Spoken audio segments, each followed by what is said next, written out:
Hi everybody. Tax का exam हमारा काफी टफ आया है। टैक्स का पेपर टफ आया है। दिमाग में सबसे पहले यही विचार आता है कि यार पेपर इतना टफ आया, हमारा ग्रुप वन का क्या होगा, ग्रुप वन बिगड़ जाएगा, एग्रीगेट बनेगा कि नहीं, टैक्स का पेपर निकलेगा कि नहीं। अब ग्रुप वन का टैक्स का पेपर खराब गया तो ग्रुप टू देना कि नहीं, क्या करना क्या नहीं, बहुत सारे क्वेश्चंस दिमाग में चल रहे होंगे। काफी लोग इसमें डीमोरलाइज फील कर रहे होंगे, काफी लोगों का रोना धोना चल रहा होगा, काफी लोग घर पे थोड़ा तमाशा मचा रहे होंगे अपने पेरेंट्स के सामने। बट अभी जो मैं कहने वाला हूं वो ध्यान से सुनिए।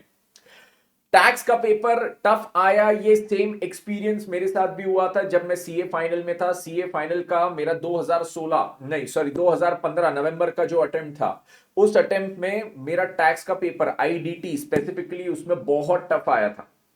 बहुत टफ आया था और पेपर 3 घंटे में सॉल्व 3 बार कर पाऊं उतना टफ पेपर आया था। 3 बार क्यों? क्योंकि जितने क्वेश्चंस आते थे मेरे को पेपर में वही बहुत कम थे।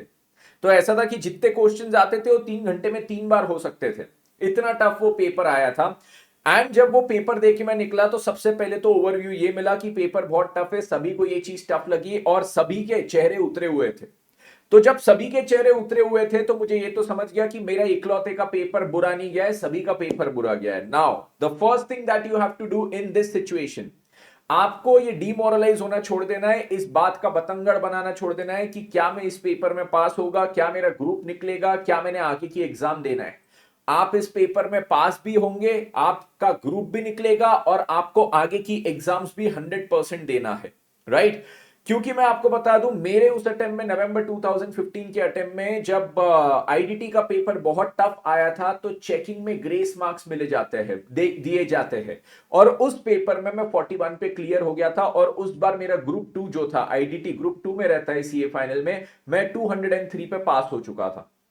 सेम स्थिति में अभी आप लोग भी हो। आप में से काफी बच्चे ग्रुप टू भी देने वाले होंगे और वो लोग सोच रहे होंगे कि अभी मैं नहीं देता हूं, जनवरी अटेम्प्ट पे स्विच कर देते हैं, लेट्स गिव अप वगैरह जो भी है। ऐसा बिल्कुल भी नहीं सोचना है, क्योंकि जब भी पेपर टफ होता है चेकिंग उसकी लीनियंट होती है और उसमें ग्रेस मार्क्स अवार्ड किए जाते हैं।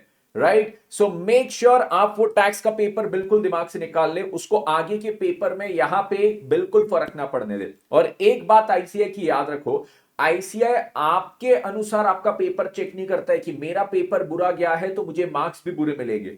आईसीआई का मार्किंग सिस्टम और उनका paper checking system comparative basis पे होता है कि सब बच्चों का पेपर जिस लेवल पे गया है उसमें आप आगे हो या पीछे हो।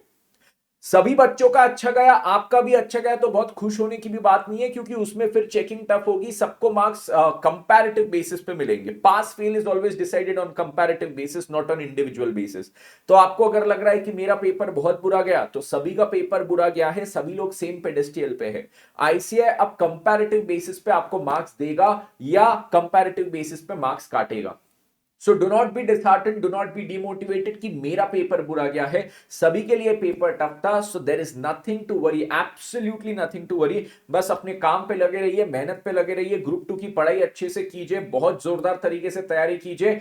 जो हो गया सो हो गया, आगे का आपका पेपर आपका नेक्स्ट अपॉर्चुनिटी है, तो नेक्स्ट अपॉर्चुनिटी को पास्ट के बारे में सोचते हुए वेस्ट मत कीजिए। All the best for the remaining exams, मचा दीजिए एग्जाम्स में और पेपर के लिए पूरी जी जान से मेहनत कीजिए। All the best to all you students, group two में मचा के आइए।